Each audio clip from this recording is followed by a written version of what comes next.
Hey guys, Lazy Man here. This will be part 7 of the V8 mod, and actually this will be the last part in the series. Needing to get this complete. Been pretty busy lately, not only with work and normal family life, but I've been doing a couple mods for some friends, and I got a client build that's coming up, so I'm looking to get the Black Widow fully assembled and up and running, so I can dedicate 100% of my attention to some of this other work that's coming my way. Alright, first off, let's take a look at what we've already done. As you guys remember, we went ahead and ran strip lighting here on the bottom. The strip lighting on top, what we've done here is a little bit differently. To get this to set down low enough so I can either put a piece of acrylic on the top, or in this case we're going to be pouring some Super Glaze. I went ahead and had to mod this a little bit. We cut out a section here at the very top. That's given it a lower profile. Then I constructed a little bracket that not only cover up the hole but will allow the LEDs to lay flat on that surface. We went ahead and installed some blinking red LEDs here that'll blink through the openings on the faceplate of the V8. And then all this will be covered up with a shroud here that's made out of mesh steel. So anyway, the plan here was to go ahead and pour some Super Glaze or liquid acrylic on top of these LEDs.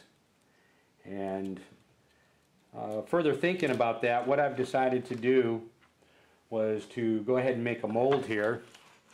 As you can see right here, this is the actual size of this opening on the fan. And what we're going to do is go ahead and put a piece of wax paper down into this opening, and then we're going to spray that with a release agent, and we're going to pour the acrylic into the mold, and then we're going to set the LEDs. And then instead of setting the LEDs down like so and trying to push them down into the acrylic, we're going to go ahead and invert this and put the LEDs right into the acrylic like that. So anyway, let me go ahead and get set up for that. Okay, as you can see here, I went ahead and masked off the mold here. The reason being, we're going to use some 3M adhesive to actually hold down the wax paper. So I didn't want to get a big mess here, so we went ahead and masked that off. And we'll spray a little bit of that there. Make sure we coat everything. And then we're going to set the wax paper over the top. And then I went ahead and cut a piece of acrylic that's the same size, and we're going to use that to push this in.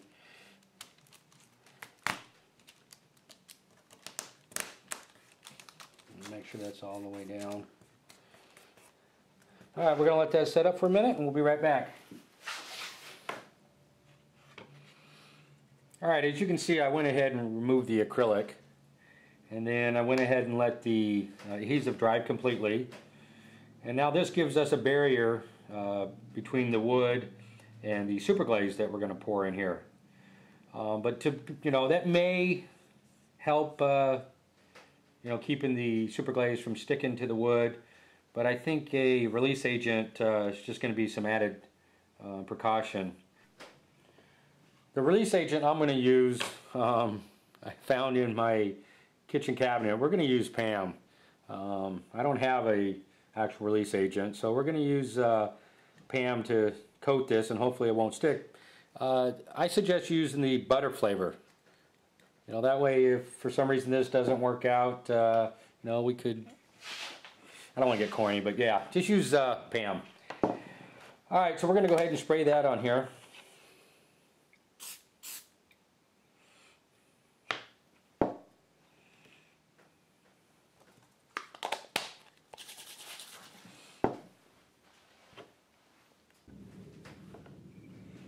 Okay, I went ahead and wiped off the excess here, and then what we need to do is our Super Glaze comes in two parts.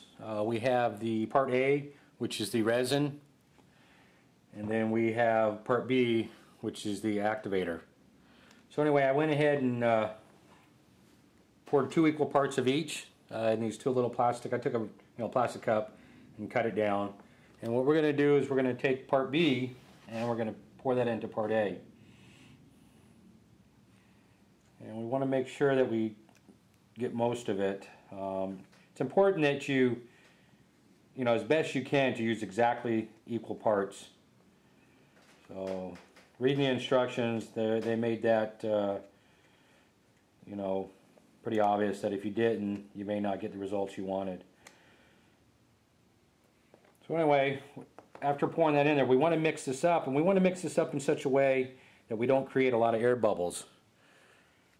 So take your time in mixing this up, and you want to get this thoroughly mixed.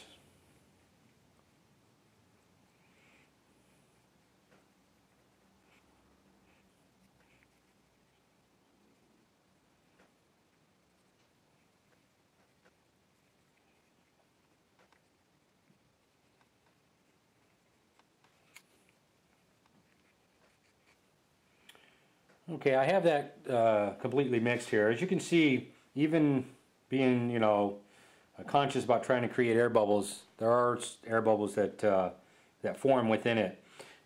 You try to minimize that, because after you pour this and it cures, the air bubbles will rise to the top. And if you guys remember that sample piece I did with the LED in it, I had quite a bit of air bubbles when I poured it. And then when it all cured and hardened, there was no air bubbles. It was completely clear. So anyway, we're going to go ahead and pour this in here. I don't know if you guys can see that. So we want to just pour that in, make sure it levels off. Put a little bit more.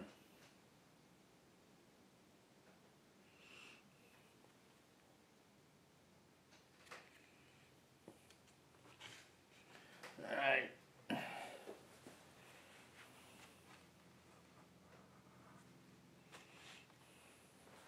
Now that we've got that poured, let's take our LED, our strip light here, and we're going to set that in there.